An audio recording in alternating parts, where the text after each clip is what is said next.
good everyone, it's 23MJ88 back with another video today, and for today's video we're going to do a performance review on the Nike Zoom GT Run.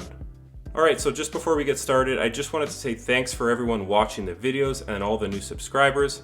I just wanted to say thanks because the feedback does go a long way. I really appreciate it, and if you are a new viewer, please consider subscribing as I will be doing a ton of performance reviews just like this. So just a quick few details on the Nike Zoom GT Run. You have this big swoosh on the side with a smaller swoosh within it. There is a little clip here for lateral support that says Air Zoom. And then on the back it says Nike with the greater than logo. And then you have another swoosh on the medial side. On the outsole it does say fatigue is the enemy. And then on the tongue, you have a Nike check at the top with the Run logo. And then you have a little basketball logo here. And then it does say BB as well at the base with another swoosh right by the toe. So as far as the traction goes on the Nike Zoom GT Run, I found it to be pretty consistent on forward to back motions. On lateral cuts though, I did slide to a stop every now and then. On clean floors though, it was pretty good. On dirty floors, the dust would kind of sit right on top of the tread. It wouldn't get trapped between because they're spaced so widely, but I will say you do have to wipe every now and then on a dirty floor. And then as well, I really wouldn't take these outside because the tread is so thin and it's not very deep. It's a pretty shallow tread, so I really wouldn't take these outside. But as far as how they worked on indoor courts, I found them to work pretty good. Like I mentioned, lateral cuts, I did have a bit of an issue. But as far as the traction goes on the Nike Zoom GT Run, I would have to give them an 8 out of 10. Another thing I wanted to mention as far as the traction goes on the Nike Zoom GT Run is the durability. As you can see right here, it is kind of flaking away and breaking off. So that is something to note, is this rubber is pretty soft, so I really wouldn't bring these outdoors because I think this would wear away really quick. I've only played about 8 times in these for about 16 hours. So as far as durability goes, I do think that might be a bit of an issue. So as far as the cushion goes on the Nike Zoom GT Run, you do have a React midsole. As you can see, it's super chunky here. And then actually on the inside, under the insole, you do have a 4-foot Zoom Strobel. I will put a picture in here. It does run full length. And then under that, you actually have a second Zoom bag. And it kind of runs side to side, and it's about 1 inch to 1.5 inches thick. So it is double stack Zoom. And then as well, there is a drop-in insole. It's a really thin one, and it is a React material. So you do kind of have a double stacked Zoom and double stacked React. It's pretty crazy, honestly. I found it to be very comfortable, but at times I found it to be a little bit high off the ground.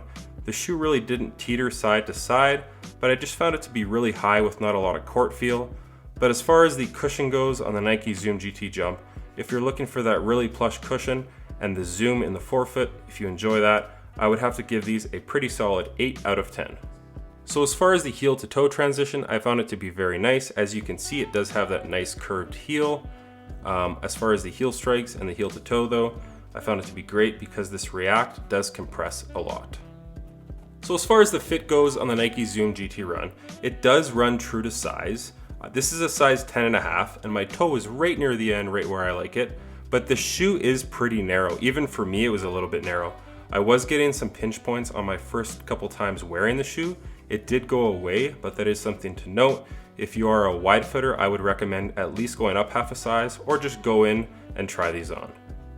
And then as well with the fit, this tongue is super thin. As you can see here, it is a screen mesh. It's like paper thin. If you really clamp your laces down near the top eyelets, you may get some pain. So I would recommend maybe readjusting the laces through play if needed.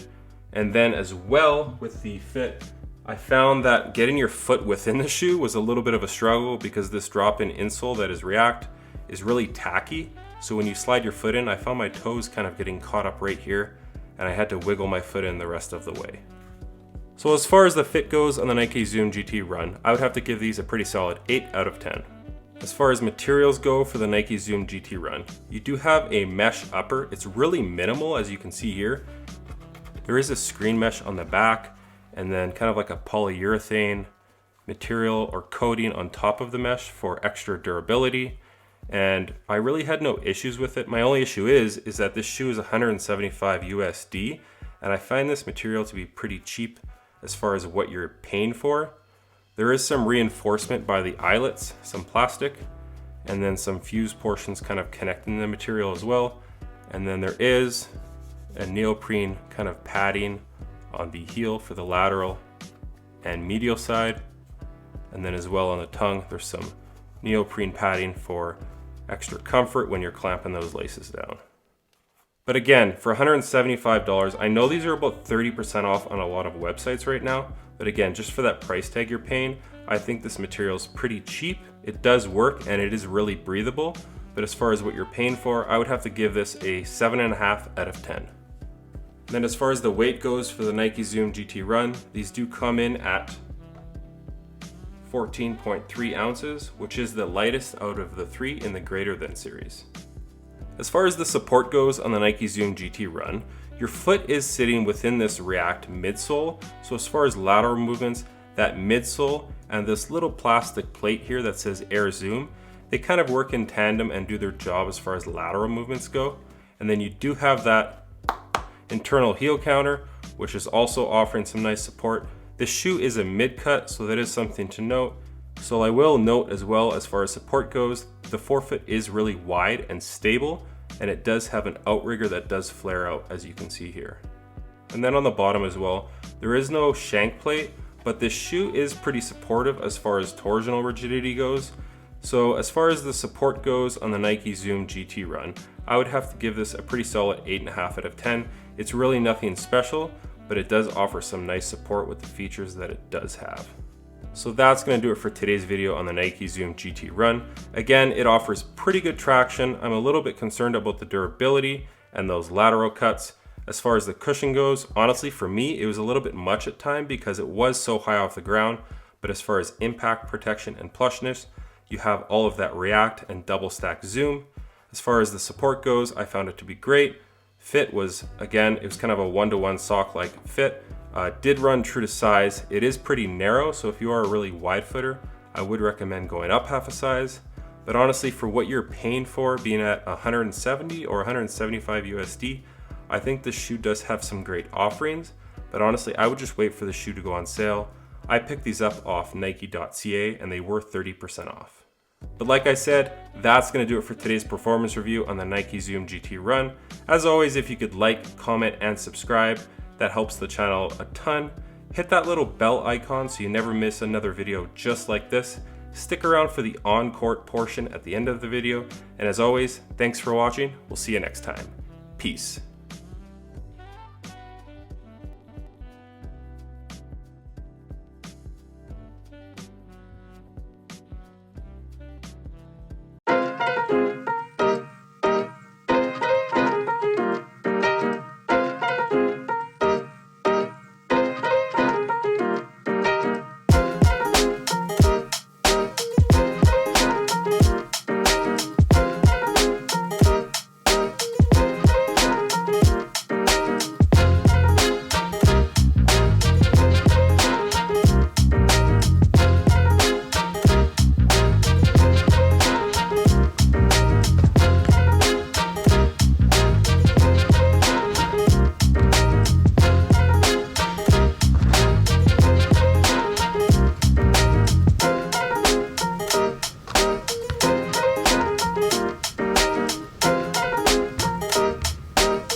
never switch sides like